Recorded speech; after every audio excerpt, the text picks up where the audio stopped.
É isso aí, pessoal. Hoje eu vou trazer para vocês aqui um assunto que está dando o que falar aqui no estado de São Paulo, que é a implementação dos pedágios Free Flow pelo governo Tarcísio, né? Então, vamos reagir aí a uma entrevista, né? A um trecho da entrevista do governador Tarcísio no programa Flow Podcast e dar uma pitada aí da nossa opinião.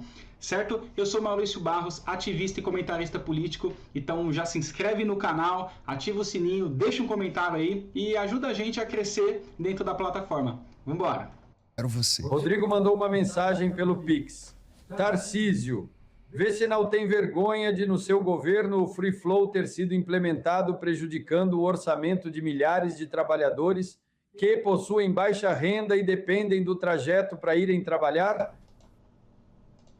Ó, o cara já começa dando na lata, hein? Tarcísio, você não tem vergonha de... Vamos ver o que o Tarcísio vai falar aqui. Essa é uma pergunta interessante, né? Free Flow. O que é o Free Flow? Pagamento automático do pedágio, né? É o que existe lá fora, é o que existe nos Estados Unidos, é o que existe no Chile, é o que existe na Europa. Então é substituir uma praça de pedágio por um pórtico que faz a cobrança automática.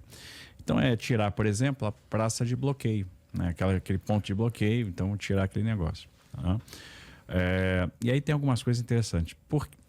Antigamente você não tinha tecnologia para fazer a cobrança automática, então você era obrigado a botar essas praças de pedágio. Ocorre que você não tem como botar praças de pedágio em vários segmentos da rodovia, então você precisa escolher um ponto e para fazer aquela abertura, para ter várias faixas, né, para poder ali fazer a cobrança. O que as pessoas às vezes não sabem é que nas concessões o custo do quilômetro, o que você paga pelo quilômetro de via duplicado, de via simples é o mesmo, ele é uniforme, é o que a gente chama de TCP. Quando você tem uma praça só de pedágio, o que acontece? Independente da pessoa usar a rodovia, às vezes quem usa pouco e praça pela praça de pedágio vai pagar uma tarifa muito alta. Eu vou dar um exemplo. Vamos supor que a gente tem um trecho de 100 km e que lá no meio eu tenho uma praça de pedágio e que o custo por quilômetro seja de 15 centavos. Então, em tese, quem percorre 100 km vai pagar R$15 de tarifa de pedágio. Então, vamos supor que quem entrou na rodovia, percorreu 20 km e saiu da rodovia, isso é muito comum. Esse cara não vai pagar nada. Quem andou lá no final da rodovia, entrou na rodovia, andou 20 km e saiu da rodovia. Também não vai pagar nada. E quem andou 20 km e pegou no meio a praça de pedágio, vai pagar os R$15. Agora, você tira a praça de pedágio, eu ponho um pórtico aqui, um pórtico aqui, um pórtico aqui. Quem pegou e andou aqueles 20 km e passou no meio de um pórtico, ele vai pagar R$3 por aquele percurso que ele fez. Quem andou aqui aqueles 20 km no meio também vai pagar R$3. E quem andou naqueles 20 km finais vai pagar R$3. Então, você está pagando pelo que você usou. E aí quando todo mundo paga e você aumenta a baixa pagantes, você paga menos. Essa é a lógica do Free Flow. Você faz com que o custo por quilo, o que a pessoa vai pagar é pelo que ela efetivamente usou. As pessoas às vezes falam, poxa, mas vai ter mais pórtico. Ter mais pórtico não significa que a sua viagem ficou mais cara. E aí... Bom, isso realmente é um ponto positivo aí, né, do sistema Free Flow, né? A gente ainda não sabe como vai funcionar efetivamente, né? Aqui próximo, pelo menos, não tem ainda, não está funcionando, tem, mas não está funcionando. Então a gente ainda não sabe na prática como vai funcionar, mas realmente você pagar um pedágio, digamos assim, no valor cheio, né, por ter dado ali alguns quilômetros dentro da via, é uma baita sacanagem. E nesse ponto, né, o Free Flow, você vai pagar ali por quilômetro andado. Então você entra, começa a marcar, quando você sai, fecha a marcação e aí ele faz o cálculo ali de quanto você rodou na via e aí você paga por esse valor, né? Então, nesse sentido, é muito bom. Primeira coisa, eu não quero aqui defender o Tarcísio ou defender pedágio, pelo amor de Deus, mano. Eu não gosto de imposto, eu não gosto de pagar pedágio, eu não gosto de jeito nenhum. Mas o pedágio, você pode concordar ou discordar, o pedágio eu acho que é um dos únicos impostos assim, né, que a gente paga, né, taxas que a gente paga e a gente vê o que está acontecendo. Porque, por exemplo, quando a gente anda numa via pedagiada, pô, a via é tapete. Se não for, pode cobrar, porque tá acontecendo alguma coisa. Mas eu não lembro de ter passado em via pedagiada com a malha asfáltica ruim, eu não lembro. Então, quando a gente anda em Bandeirantes, Castelo Branco, tudo tapete, então a gente não tem problema com a via, não ferra nosso carro e acaba tendo mais segurança, né, de alguma forma. Então, esse, digamos assim, que é o único, eu pensando, agora se você sabe mais alguma coisa já digita aqui nos comentários, mas esse é o único, assim, imposto ou taxa, assim, que a gente paga, que a gente vê para onde o dinheiro vai, né? Então a gente paga e vê ali, pô, a via tá boa, né, tá bem iluminada, tá bem sinalizada. Não gosto de pagar, tá? Mas é o único que realmente a gente vê. Até porque a gente paga imposto, né? Que eles dizem que vai para saúde, educação, segurança, e a gente não tem saúde pública boa, educação pública boa, e segurança pública nem se fala, né? Vamos voltar para o Tarcísio aqui. Expliquei muito isso lá, por exemplo, na região de Sorocaba. O cara tá andando na Raposo Tavares, antes da implantação do Free Flow. Ele passava numa praça de pedágio, em Araçoiaba da Serra, pagava R$ 5,30. E ele ia, por exemplo, para Mairink. Aí ele depois ia passar por uma praça que ficava em alumínio e ia pagar R$ 12,60. Quando ele estava voltando, ele pegar aqui o trecho de volta, ele ia passar de novo pela praça de Araçoiaba e ia pagar de novo R$ 5,30. Então, no final das contas, ele pagou 2 vezes R$ 5,30, pagou então ali R$ 10,60, passou por uma parte de R$ 12,60, ele está pagando R$ 23,20. Aí você fez a concessão, a nova concessão, tirou as praças de pedágio e botou o pórtico. Aquela praça de pedágio que era R$ 5,30 não existe mais, passou a ser um pórtico que cobra R$ 4,20. E aquela praça de pedágio de alumínio também não vai existir mais, que separava a cidade no meio, e você passa a ter um pórtico que não cobra mais R$ 12,60, vai cobrar R$ 3,70 e pouco. Então o cara passou pelos R$ 4,20, depois passou por essa praça de R$ 3,70 e pouco, voltou de novo pela praça de R$ 3,70 e pouco e chegou de novo, pagou os R$ 4,20. Ele pagava R$ 23,20 para fazer o percurso todo, ele vai passar a pagar R$ 15,00 e pouco. Ele vai pagar mais barato. Quando o Free Flow for instalado agora, por exemplo, quando for feita a concessão da Rota Mogiana, que é a substituição da Renovias, o cara que paga R$16 e qualquer coisa na praça lá que liga Jaguariúna Campinas, vai passar a pagar 5 e pouco. Então, na verdade, ter a praça não significa que você vai pagar mais. Às vezes você vai pagar menos. A distância, o que você vai gastar, às vezes, na viagem percorrida é menor. Você vai pagar mais barato e vai pagar com a facilidade de não ter mais aquele negócio de parar numa praça de pedágio. Você vai pagar automático, vai pagar pelo Pix, vai ter 30 dias para pagar. Se for usuário frequente, vai ter o desconto para usuário frequente.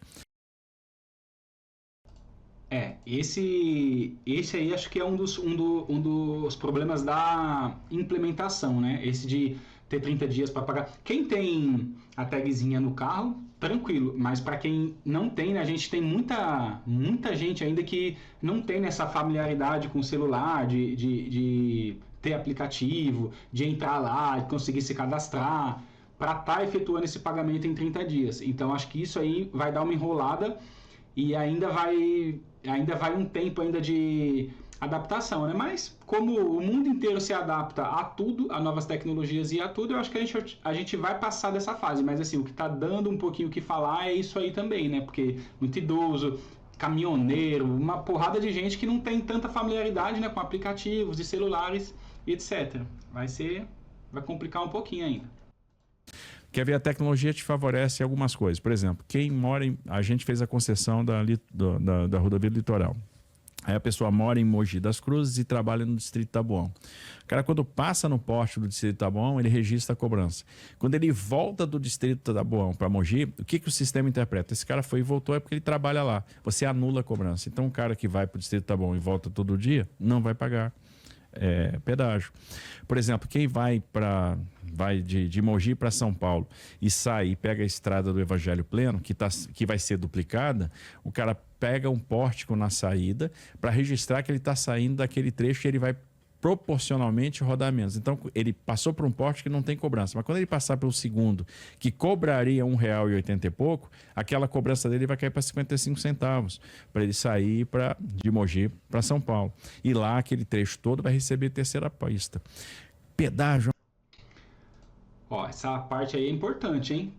Esse tipo de desconto ou de isenção para quem pega a mesma via todo dia, isso aí tem que ficar atento, porque para ver como vai funcionar, né? E se o cara vai só 3 vezes por semana trabalhar, ou sei lá, né?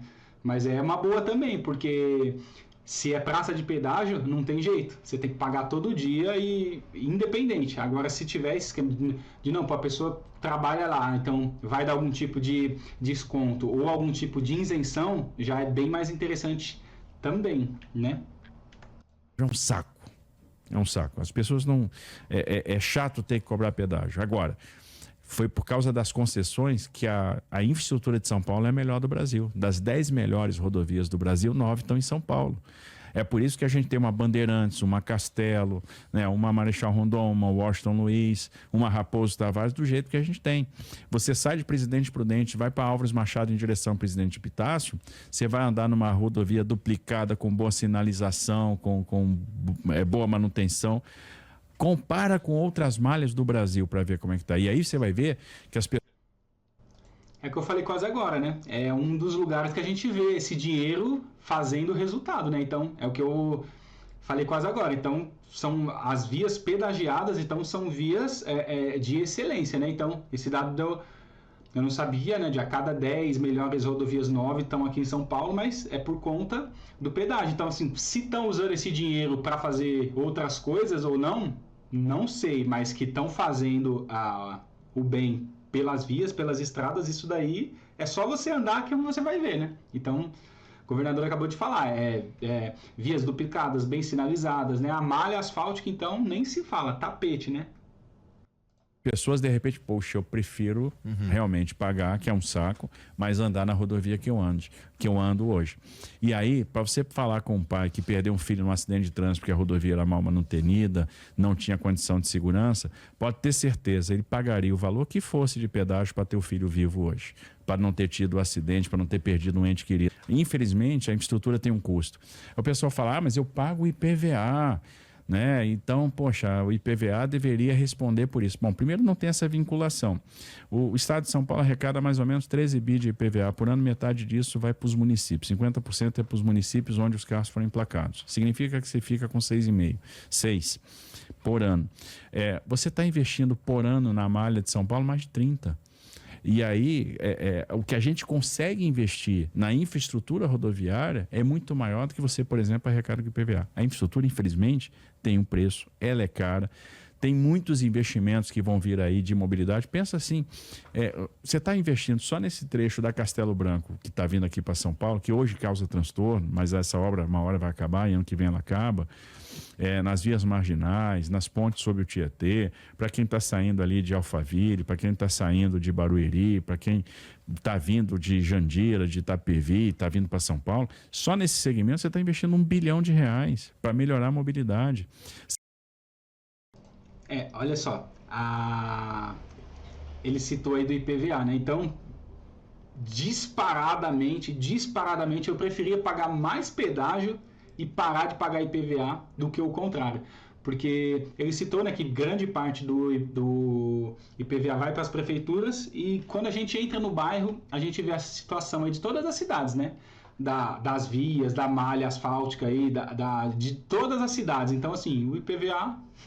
A gente paga e não paga um valor absurdo e a gente não vê, de fato, as vias locais, né, as vias urbanas aí dentro das cidades boas, né? Só algumas grandes avenidas, mas a rua de casa, por exemplo, ou da casa do vizinho ali, são vias horríveis. Então, para ter as vias boas e realmente o dinheiro ir para onde ele tem que ir, eu preferia ficar pagando pedágio aí e que abolissem, né, o IPVA da conta do trabalhador, aí, do pagador de imposto, né? Você vai investir R$8 bilhões na Raposo Tavares na chegar em São Paulo. Vai ter o Mergulhão da Raposo, tem a alça de acesso à cidade universitária, o novo acesso à Marginal Pinheiros. Você vai eliminar interseções em nível, vai eliminar a sinalização, vai dar mais fluidez no trânsito. É suficiente? Não é suficiente. Por isso que a gente está projetando, por exemplo, a linha 22 do metrô, para atender Osasco, para atender Cotia. E a infraestrutura é assim, você vai num crescente, vai fazendo coisas, vai trazendo investimento, porque senão vai estrangular. E a decisão que foi tomada na década de 90 de fazer concessões foi uma decisão acertada e é por causa disso que São Paulo, das 10 melhores rodovias do Brasil, tem 9. né? Então a gente tem de longe a melhor infraestrutura do Brasil. Vê se a turma aí que está em outros estados trocaria a infraestrutura dos outros estados para a infraestrutura de São Paulo. Assim, agora, infelizmente tem um preço. Foi este modelo que São Paulo adotou e está sendo um modelo vitorioso. Eu acho que isso é inquestionável. Por isso que a gente tem excelentes rodovias e vai continuar tendo excelentes rodovias. Entendido. Tem que arrumar um jeito de chegar mais fácil a Ubatuba, mas beleza. Dá-lhe aí, Vitão. Não, a gente está prevendo agora a duplicação integral de Caraguatatuba para Ubatuba, né? Nossa, tem isso vai dar trabalho. São 3 bi de investimento. 3 bi e meio de investimento. A gente está na prancheta, está fazendo o projeto para poder fazer essa duplicação. Cara, depois que eu fui te falar de um pedágio muito específico na Rio-Teresópolis, tu sabia, inclusive, o que eu ia relatar? Nunca mais eu falo de infraestrutura como eu te questiono. Que é o pedágio, que é o pedágio de Iguapi, né? Que você tirou... E era um pleito lá de você tirar aquele negócio da Baixada Fluminense, botar no acesso, na subida da serra. Pô, Derrite, não tá entendendo. Do nada eu puxei essa daí e ele falou exatamente onde era e como é que os caras faziam para contornar, por onde passar, eu sabia tudo. Fiquei, oxi. Olha, de fato, o governador Tarcísio, assim, é um cara extremamente técnico e conhecedor, né, do que ele fala. Então, quando ele vai para alguma entrevista, ele vai preparado, né? Não é porque eu sou de direita que eu tô puxando sardinha, não, mas é a realidade, né? Não é à toa que ele veio para São Paulo e foi eleito aí, né? E tá fazendo um excelente trabalho. Então é isso, né? É o que eu penso também, né? Eu não gosto de pagar pedágio, esse negócio de ficar pagando muito imposto, vai todo o nosso dinheiro, a gente trabalha só para pagar imposto, mas um dos impostos e taxas que eu vejo que tá indo para onde tem que ir é o pedágio, né? Diferente dos outros. E assim, é o que ele falou, se a gente quer ver a infraestrutura, né? Rodovias, pontes, viadutos, feito ali, isso não é de graça e tem um preço. Então, mas eu prefiro pagar e ver o resultado do que igual às outras coisas, que a gente paga e não vê nada, né? Mas, né? Espero que tenha gostado do vídeo. Se você foi totalmente contra o governador, contra minhas opiniões, digita aqui embaixo, que são todas muito bem aceitas. Compartilha esse vídeo, ativa o sininho, se inscreve no canal e a gente se vê na próxima. Um abraço!